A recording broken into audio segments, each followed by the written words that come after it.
Hello friends, welcome to my channel. आज के इस वीडियो में हम वेल्डर क्वालिफिकेशन का थिकनेस रेंज और डायमीटर लिमिट के बारे में समझेंगे। मतलब डायमीटर का रेंज और थिकनेस का रेंज। मतलब एक वेल्डर ने पर्टिकुलर मान लेते हैं 5 mm थिक वेल्डिंग करी है, तो वो कितने थिकनेस तक की वेल्डिंग कर सकता है, कितने थिकनेस तक का वेल्डिंग के लिए क्वालिफाई होगा। या एक वेल्डर ने अगर पर्टिकुलर किसी एक डायमीटर का पाइप कूपन वेल्ड किया है, तो कितने डायमीटर तक का पाइप वेल्डिंग कर सकता है। तो ये सारी चीजें हम आज की इस वीडियो में हम समझेंगे। वीडियो स्टार्ट करने के पहले मैं अपने बारे में बता दूं, मेरा नाम है संदीप आनंद। मैं एक मैकेनिकल इंजीनियर हूं और मेरा 14+ ईयर्स का वर्किंग एक्सपीरियंस है। मेरा वेबसाइट है weldingandt.com और मेरा यूट्यूब चैनल है youtube.com/weldingandt। फ्रेंड्स, अगर आप मेरे इस इनिशिएटिव को फाइनेंशियली सपोर्ट करना चाहते हैं, तो आप मेरे चैनल से जुड़ सकते हैं, मेरे चैनल को ज्वाइन कर सकते हैं। देखिए, सब्सक्राइब करने के बाद आपको ज्वाइन का ये आइकॉन दिखेगा, तो ज्वाइन के आइकन को प्रेस करके एक छोटा सा अमाउंट पे करके आप मेरे चैनल से जुड़ सकते हैं, मेरे चैनल के मेंबर बन सकते हैं और मुझे फाइनेंशियली सपोर्ट कर सकते हैं। तो फ्रेंड्स, थिकनेस रेंज के लिए हमें क्या चेक करना है? थिकनेस रेंज के लिए हमें टेबल QW452.1B रेफर करना है। ये टेबल कहाँ मिलेगा? एएसएमई सेक्शन 9 में। तो एएसएमई सेक्शन 9 का टेबल QW452.1B हमें रेफर करना है। QW451.B क्या है? तो thickness of weld metal qualified. Welder कितने थिकनेस तक का वेल्ड मेटल वेल्डिंग कर सकता है, ये हमें इस टेबल में मिलेगा।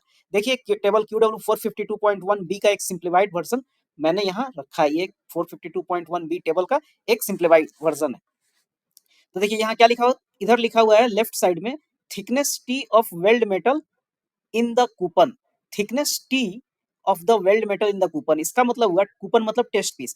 टेस्ट पीस के अंदर वेल्डर ने कितनी थिक वेल्डिंग करी है, वो इस साइड लिखा हुआ है। और राइट साइड में क्या लिखा हुआ है? Thickness of the weld metal qualified. Welder कितने वेल्ड मेटल तक के लिए क्वालिफाई होगा। तो देखिए यहाँ पे लिखा हुआ ऑल और राइट में 2। ऑल और 2T का मतलब है कितना भी उसने वेल्डिंग करा, for example 2 mm thick, 4 mm, 10 mm, जितना भी थिकनेस की वेल्डिंग करी, वो उसका 2T टाइम्स तक क्वालिफाई होगा। मतलब अगर 10 mm की वेल्डिंग करी है वेल्डर ने, तो 10 इंटू 2 20 mm तक क्वालिफाई होगा। अगर 6 mm थिक की वेल्डिंग करी है, तो 6 इंटू 2 12 mm तक के लिए क्वालिफाई होगा। अब इसके साथ एक स्पेशल कंडीशन है, 13 mm and over with a minimum of 3 layers. अगर वेल्डर ने 13 mm या उससे ज्यादा की वेल्डिंग करी है और कम से कम 3 लेयर, 13 mm की वेल्डिंग करने के लिए कम से कम 3 लेयर की वेल्डिंग हुई है, तो मैक्सिमम टू बी वेल्डेड। ये मैक्सिमम टू बी वेल्डेड का क्या मतलब है?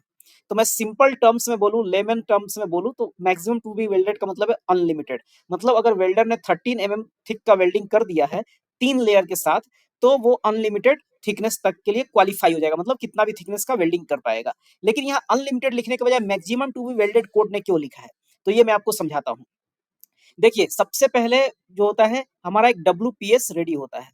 WPS के अंदर एक थिकनेस रेंज होता है। WPS के अंदर उसके बियॉन्ड आप वेल्डिंग साइट पे अपने नहीं कर सकते। मतलब WPS में जो थिकनेस रेंज दिया हुआ है, उससे ज्यादा की वेल्डिंग आप नहीं कर सकते। अब ये जो वेल्डर क्वालिफाई होगा, वो इस WPS में जो मैक्सिमम थिकनेस मेंशन किया गया रहेगा, उस थिकनेस तक वो वेल्डर वेल्डिंग कर सकता है, अगर उसने 13 mm या उससे ज्यादा की वेल्डिंग करी है, मिनिमम ऑफ 3 लेयर्स। तो जो मेन आपका WPS का जो डॉक्यूमेंट है, WPS के अंदर जो मैक्सिमम थिकनेस लिखा हुआ है, वहां तक वो वेल्डर वेल्डिंग कर पाएगा। तो ये इसका मतलब हुआ। अब 3 लेयर्स को मैं थोड़ा और अच्छे से एक्सप्लेन करता हूँ। देखिए, सपोज करते हैं ये हमारा V ग्रुप है।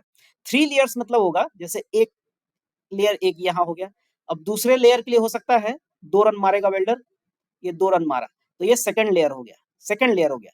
फिर तीसरे लेयर में हो सकता है 3 या 4 रन मारे, ये 3 रन या 4 रन मार रहा है। देखिए, ये 4 रन की वेल्डिंग करी, तब जाके तीसरा लेयर कंप्लीट हुआ, तो ये तीसरा लेयर हो गया। तो ये पहला लेयर, फर्स्ट लेयर, फिर ये सेकंड लेयर, फिर ये थर्ड लेयर। ये 3 लेयर की वेल्डिंग अगर वेल्डर कर लेता है 13 mm या उससे, ये तीनों मिला के अगर डेप्थ इसकी 13 mm या उससे ज्यादा है, तो वेल्डर अनलिमिटेड थिकनेस के लिए क्वालिफाई हो जाएगा। लेकिन अनलिमिटेड का मतलब ये नहीं कि बिल्कुल कितना भी, अनलिमिटेड मतलब WPS के अंदर जो मैक्सिमम थिकनेस रेंज दिया गया है, उतना तक ही वो वेल्डर वेल्डिंग कर पाएगा। तो आई होप आपको ये समझ में आया होगा। थोड़ा सा और मैं बता देता हूँ। देखिए यहाँ पे क्या है, यहाँ पे कई बार लोग कंफ्यूज हो जाते हैं ये सोच के कि कितने थिक के प्लेट के ऊपर वेल्डर ने वेल्डिंग की है।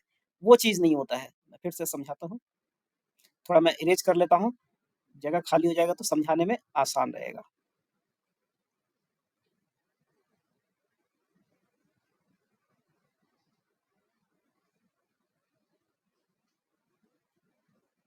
तो ये मैंने इरेज कर लिया।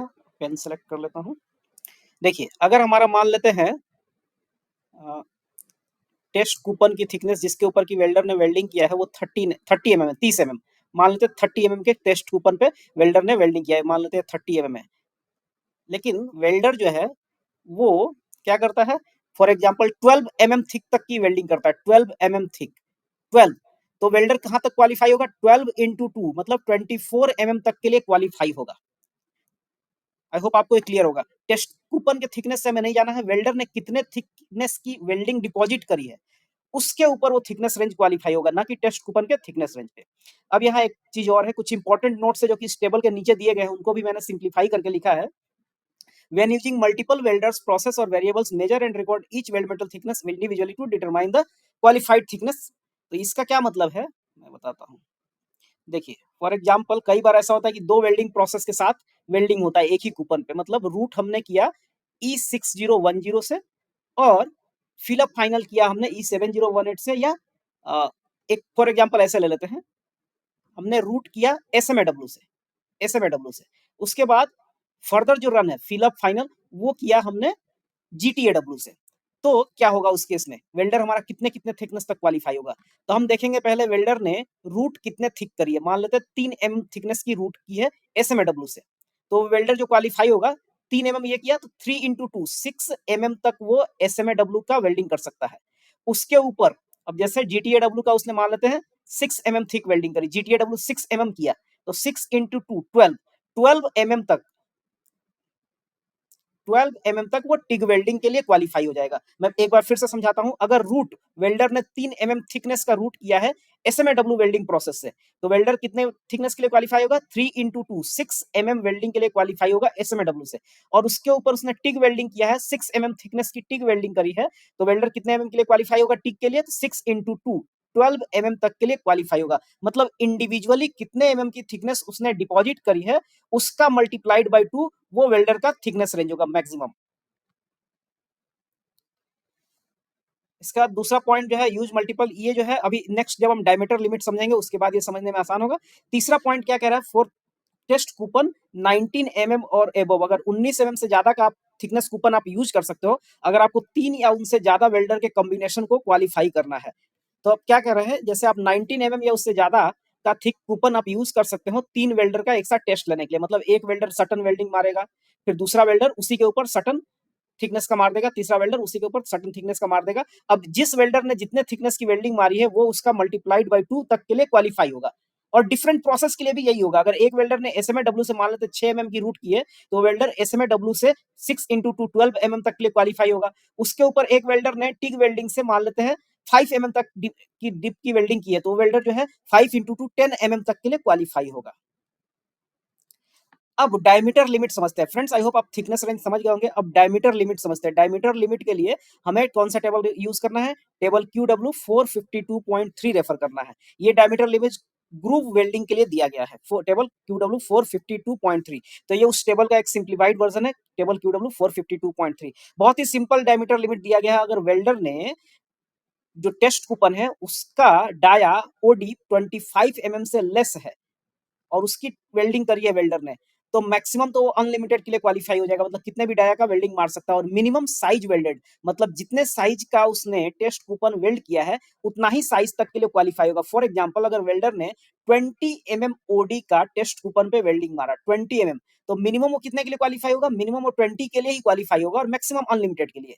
अब एक और केस लेते हैं, अगर वेल्डर ने 10 एमएम थिक ओडी के पाइप पे वेल्डिंग किया है तो मिनिमम कितने के लिए क्वालिफाई होगा, वो welder minimum 10 MM thick pipe के लिए क्वालिफाई होगा, 10 एमएम ओडी के लिए क्वालिफाई होगा और मैक्सिमम अनलिमिटेड के लिए क्वालिफाई होगा। इसके बाद अगर वेल्डर ने फॉर एग्जांपल 25 एमएम से लेकर 73 एमएम ओडी तक का डाया तक का अगर टेस्ट कूपन टेस्ट वेल्ड किया है तो वेल्डर मिनिमम 25 एमएम के लिए क्वालिफाई हो जाएगा और मैक्सिमम अनलिमिटेड के लिए। तो यहाँ एक एग्जांपल से समझते हैं कि अगर वेल्डर ने मान लेते 70 एमएम, जस्ट समझने के लिए हम आते हैं, 70 एमएम ओडी का पाइप अगर वेल्डिंग किया है तो वेल्डर मिनिमम कितने ओडी तक के लिए क्वालिफाई होगा, मिनिमम 25 एमएम के लिए क्वालिफाई होगा और मैक्सिमम अनलिमिटेड के लिए क्वालिफाई होगा।